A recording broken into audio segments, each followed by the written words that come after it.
Hello বন্ধুরা, আসসালামু আলাইকুম। কী অবস্থা সবার? কেমন আছো? নিশ্চয়ই ভালো আছো। আলহামদুলিল্লাহ আমিও ভালো আছি। গত কয়েকদিন ধরে যে পরিমাণ বৃষ্টি হইতেছে, বৃষ্টি তো থামার নামই নিতেছে না। সকালবেলা ঘুম থেকে উঠে দেখি আজকেও বৃষ্টি। তো ভাবলাম যে আজকে একটুখানি খিচুড়ি বা তেহারি খাইতে মন চাইতেছে। তো ফ্রিজ খুলে দেখলাম যে ফ্রিজে কী আছে। তো দেখি যে ফ্রিজে ব্রয়লার মুরগি ছাড়া আর কিছুই নাই। তো ভাবলাম যাক ব্রয়লার মুরগি দিয়ে আজকে তেহারি রান্না করব। তো এই জন্য হইতেছে আমি কিছু মুরগির মাংস ছোটো ছোটো করে কাটে নিচ্ছি। তারপরে হইতেছে পেঁয়াজ বাটা দিলাম, আদা রসুনের বাটা দিলাম। তারপরে দিয়ে দিলাম হইতেছে অল্প একটু টক দই।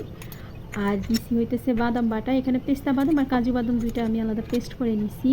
আর দিলাম হচ্ছে সামান্য একটু জিরার গুঁড়া আর হচ্ছে ধনিয়ার গুঁড়া দিছি। আর এটা হচ্ছে এলাচ গুঁড়া দিছি, একটু লবণ দিলাম। তারপর হইতেছে দিলাম গরম মশলার গুঁড়া আর দিলাম হচ্ছে মরিচের গুঁড়া। এই সব কিছু দেওয়ার পরে এখন আমি দিব হচ্ছে বিরিয়ানি মশলা। এটা হইতেছে রাঁধুনির বিরিয়ানি মশলা। আমি বিরিয়ানি মশলা অল্প দিই, আর অন্যান্য মশলা না দিলে অনেকে বিরিয়ানি মশলা দিয়ে রান্না করে আর অন্য কোনো মশলা অ্যাড করে না। তবুও আমার কাছে মনে হয় যে বিরিয়ানি মশলা শুধু দিলে হয় না, সাথে অন্যান্য মশলা অ্যাড করা লাগে, তাহলে বিরিয়ানিটা খাইলে অনেক ভালো লাগে।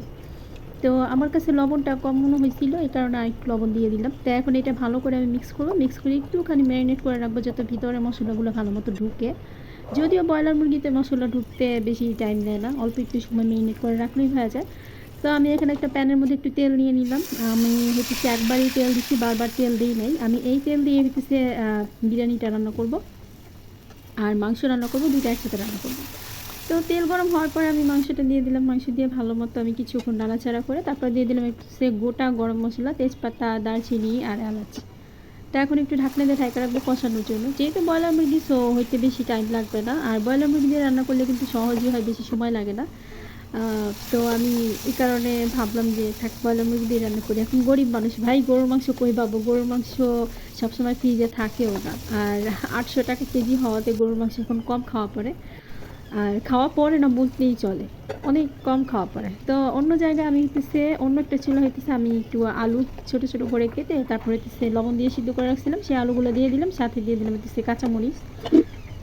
তো এখন আবার একটু ঢাকনা দিয়ে ঢেকে রাখবো। আর এখানে হইতেছে পোলাও চাল নিছি, এটা হইতেছে চিনিগুলো পোলাও চাল। এই পোলাও চালটা ছাড়া আমার কাছে বিরিয়ানি ভালোই লাগে না। পোলাও বলেন বিরিয়ানি বলেন, এই চালটা দিয়ে কিন্তু পারফেক্ট হয়। আরেকটা আছে কালিজিরা পোলাও চাল, ওইটা মোটামুটি গ্রাম, তবে এটা বেশি গ্রাম।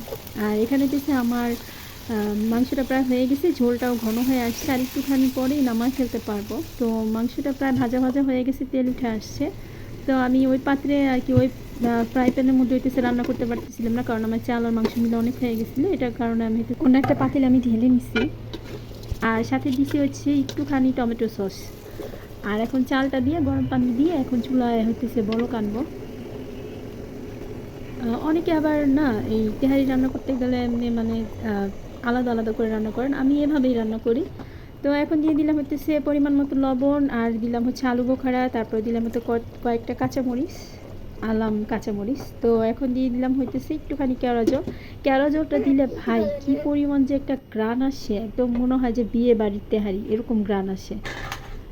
তো আমার রান্নাটা অলমোস্ট ডান, আর অল্প একটু সময় লাগবে কারণ নিচের পোলাওটাও হয়ে গেছে, উপরের একটু অল্প অল্প চাল হইতেছে ছিল, কাঁচা কাঁচা ছিল। যদিও এটা ধরা মানে মুখে লাগবে না, কারণ আমি চালটা ভিজিয়ে রাখছিলাম। পোলাও যখন রান্না করবেন চালটা যদি আগে থেকে একটু ভিজিয়ে রাখেন তাহলে কিন্তু পোলাওর ভিতরে যে একটা শ্বাস টাইপের থাকে ওই জিনিসটা থাকে না। তো আমার পোলাও অলমোস্ট রান্না হয়ে গেছে, এখন আমি একটা প্লেটে বেড়ে নিলাম। এখন খাওয়ার পালা। তো আমি খাই, তোমরা আমার ভিডিওটা যদি কেউ দেখে থাকো তাহলে প্লিজ চ্যানেলটা সাবস্ক্রাইব দিও। ধন্যবাদ সবাইকে, আসসালামু আলাইকুম, আল্লাহ হাফেজ।